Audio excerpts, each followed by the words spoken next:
Your new evaluation form is going to be called Radiology Resident Milestone Composite Evaluation by Service, Faculty of Resident, as if that weren't enough of a mouthful. This is going to replace Composite Evaluation of Radiology Resident by Service.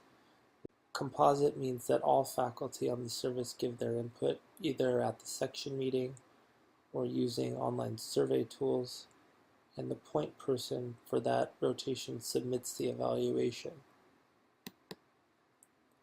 So what do the rest of these milestones look like? Patient care and technical skills 2, competence in procedures. Looks like this. In level 1, you should be able to competently perform basic procedures under indirect supervision and recognize and manage complications of those procedures. And those are procedures needed to take independent call. As you go up through level 2 and level 3, we refer to intermediate and then to advanced procedures. In order to achieve a level 4, you should be able to, in quotes, competently and independently perform the following procedures listed there. At level 5, you can aspire to participate in research, development, and implementation of imaging guidelines. For ICS 1, this refers to communication with patients, families, and caregivers.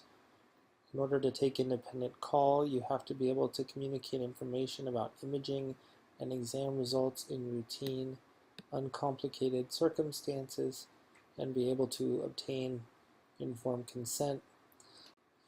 In level 2, you can demonstrate that under direct supervision in challenging circumstances, you're able to communicate well.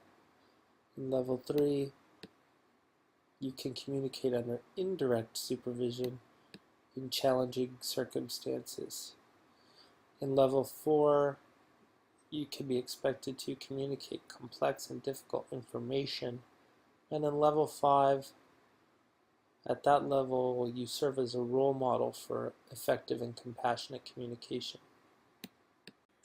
For interpersonal and communication skills 2, communication with members of the healthcare team. A resident at level 1 must adhere to transfer of care policies. Reports at that level are accurate and contain basic elements required for coding and billing. A level 1 should also be able to communicate urgent and unexpected findings according to Stanford policy and the ACR guidelines. For higher levels, a resident should be able to generate clear and concise reports on progressively more difficult cases. You should also be able to communicate verbally under progressively more stressful circumstances. At level 5, a resident should be able to lead interdisciplinary conferences, generate tailored reports meeting the needs of referring physicians, develop templates and report formats, and serve as a role model for effective communication.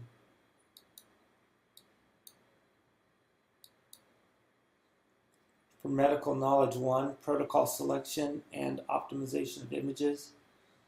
A level 1 selects appropriate protocol and contrast agent / dose for basic imaging, including protocols encountered during independent call as defined by the residency program. Level 1 can also recognize suboptimal imaging. As you progress upward, you're able to select appropriate protocols and contrast agent / dose for intermediate imaging and then for advanced imaging. Level 3 should also demonstrate knowledge of physical principles to optimize image quality. A level 4 can independently modify protocols depending on the clinical situation, as well as apply physical principles to optimize image quality. And at level 5, a resident can teach and/or write imaging protocols. For MK2, a level 1 should be able to make core observations, formulate a differential, and recognize critical findings. Differentiating normal from abnormal is also a part of level 1. As a resident progresses through the milestones, the observations one is able to make become more subtle, the differential diagnosis more narrow and prioritized, and management recommendations more solid and evidence-based. A level 5 demonstrates expertise and efficiency at a level expected of a subspecialist and advances the art and science of image interpretation. Professionalism is expected to be well established at level 1. There is a long list of behaviors, all of which must be achieved to be at level 1, and these behaviors must be maintained throughout the residency. As one progresses through the milestones, at level 2, one is an effective healthcare team member. At level 3, a team leader. And at level 4, a role model for professional behavior.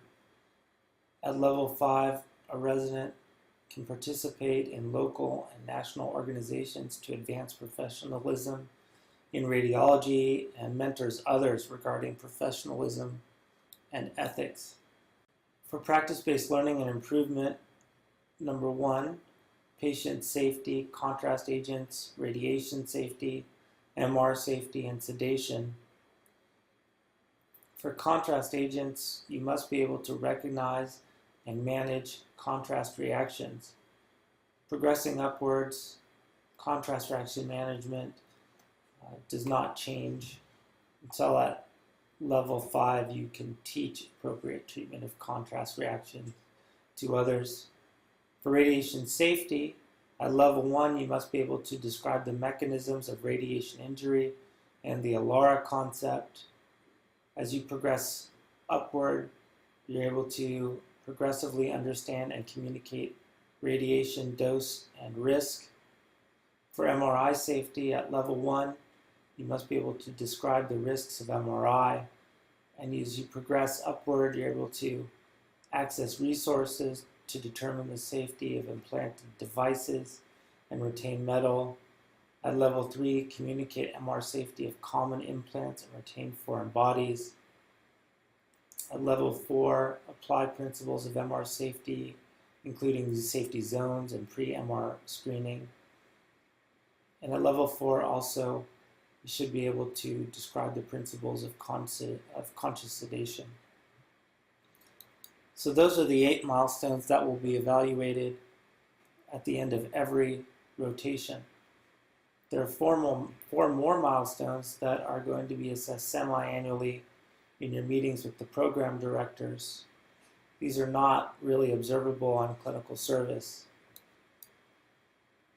For systems-based practice 1, quality improvement, at level 1, you're able to describe department QI initiatives and describe the departmental incident occurrence reporting system. At level 2, you incorporate QI into clinical practice and participate in departmental incident occurrence reporting system. At level 3, you've identified and began a systems-based practice project incorporating QI methodology. At level 4, you've completed the project and you're able to describe national radiology quality programs such as the NRDR, etc. At level 5, you lead a team in the design and implementation of a QI project and routinely participate in root cause analysis. The goal of SBP 1 is to complete a QI project as mandated by the ACGME. For SBP 2, Healthcare Economics, we have yet to develop an assessment tool for this, but these are the milestones as listed here. Describe the mechanisms for reimbursement, state relative costs of common procedures, describe technical and professional components of imaging costs, describe measurement of productivity, and describe the radiology revenue cycle. For PBLI 2, self-directed learning, level 1, you develop an annual learning plan based on self-reflection and program feedback. And as you progress through the levels, you're continuing to evaluate and modifying that learning plan. And at level 5, you're advocating for lifelong learning at local and national levels. For PBLI 3, scholarly activity. For level 1, we have yet to develop a training program to document training in critical thinking skills and research design, but that is in the works. At level 2, you work with faculty mentors to identify potential projects. At level 3, you've begun the project. At level 4, you've completed it. And at level 5, you're advocating for lifelong learning at local and national levels. So in conclusion, this is a year of transition.